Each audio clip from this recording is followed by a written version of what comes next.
The state of Colorado is faced with a tough task to get students back to in-person learning by the new year. With the virus transmission so high and the holidays ahead, the governor is enlisting help.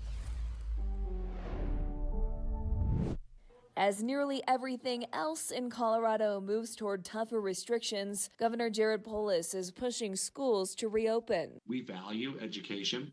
It's our future. It's your kids' future. Polis announces a back-to-school group forming to figure out how to get students back to school safely in January. Polis hopes $15 million going to schools for safety improvements will get the ball rolling.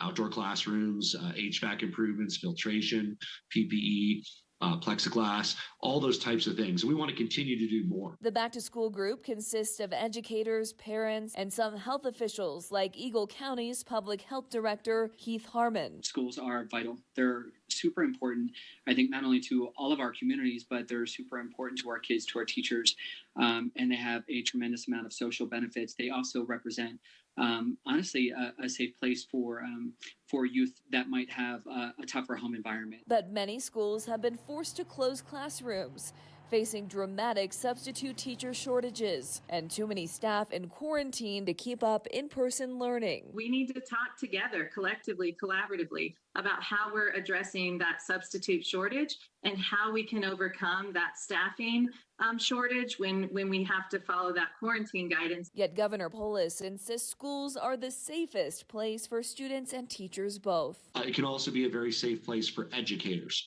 in terms of being able to work in an environment where both the students and the teachers have masks, where there are strong protocols around how the cohorts are run to prevent outbreaks. With 38 outbreaks, K-12 schools still make up the largest percentage of outbreaks in El Paso County.